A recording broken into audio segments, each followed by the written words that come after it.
So the first thing that we have already discovered is the multiplication property of radicals.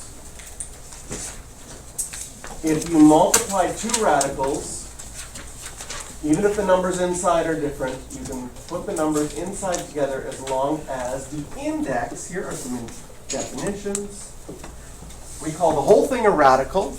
We call the little tiny number the index. With square roots, you don't have to write the 2. And we call the inside the radicand. When the entire number is written inside, we call it an entire radical. But when a number is written in front with the radical, we call it a mixed radical. And when it's a mixed radical and the inside is in its simplest form, we call it simplified.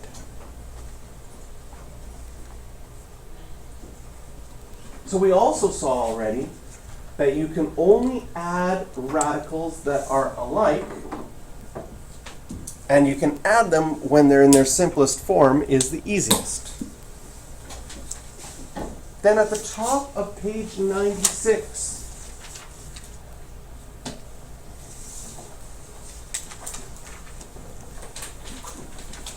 I'm going to get you to know some of your powers.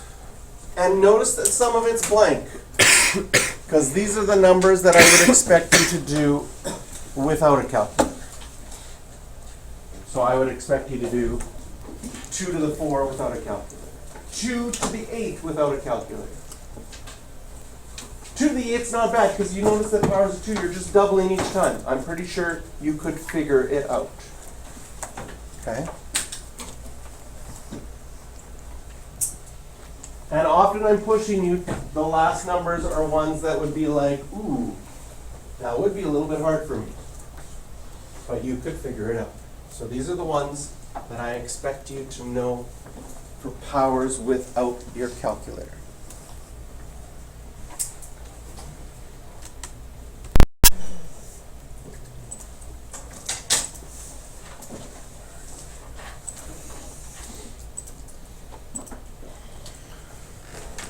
Some of these questions are going to be calculator and some of them are non-calculator.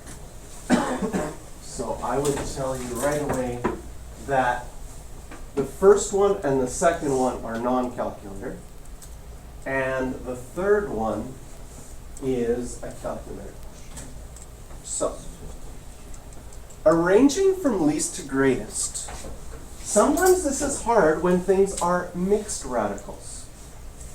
Like our 5 root 2's, which we could draw 5 of those diagonal root 2's, and 2 of the diagonal root 5's.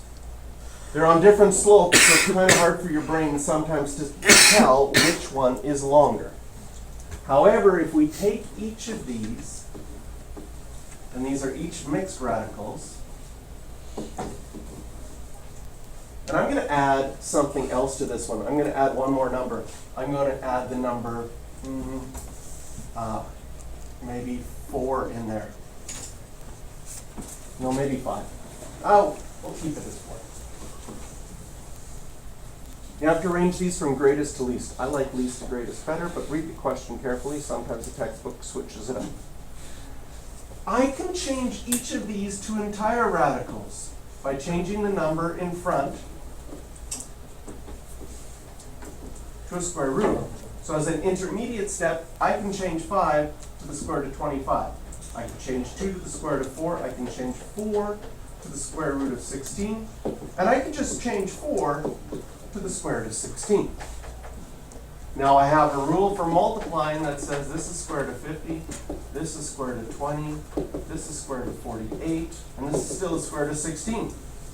Can you see that the biggest one is 5 root 2. The second biggest one, 4 root 3. The third biggest one, square root of 20. Oops, 2 root 5. And the smallest one would have been 4. So arranging these from greatest to least is easy by changing it into entire radicals. The next ones are mixed radicals as well. Why don't I have to change those ones to entire radicals? Can you see why that one's easy to compare? Because they have the same. Yeah, they're the same radical, right? Cube root of 2, cube root of 2, cube root of 2. Which one's the biggest? Would you guess 11 of them is the biggest? This is one of those questions where if you don't look at the whole question and just start doing how we did part A, it's going to be very long, and then when you write your final answer, you're going to look at yourself and you go, oh, you could have done that so much easier. Definitely, this one is the biggest. This one is second biggest. This one is third biggest. But if you have radicals that have different indices or a different index, then you'd have to go to a calculator and type these in. So the next thing I want you to see is, do you know how to do that on your calculator? Can you type in 3 times the 4th root of 8 on your calculator? I'll pull mine up. Find it on your scientific calculator, because sometimes it's hard to find that 4th root.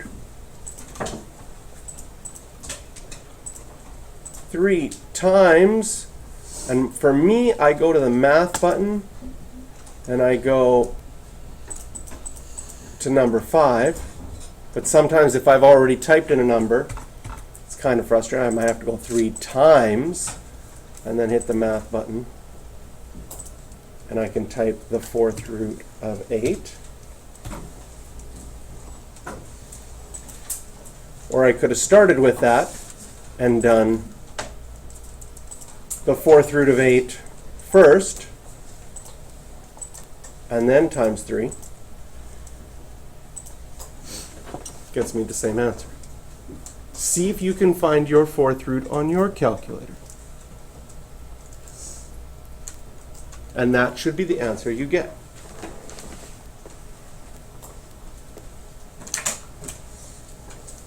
And then you can type in the other ones. We'll type them all in here, and we'll be able to see which one's the biggest. We also have 4th root of 2. So 4th square root for mine is right here, 4th root of 2. And then the last one is 3 cube root of 5. 3.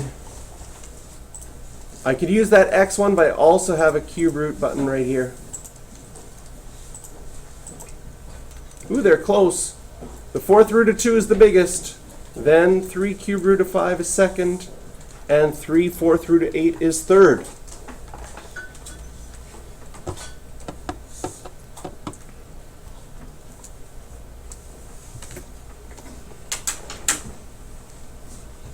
So questions for practice. 5, that's a non-calc one. And 9, that one you can use your calculator for.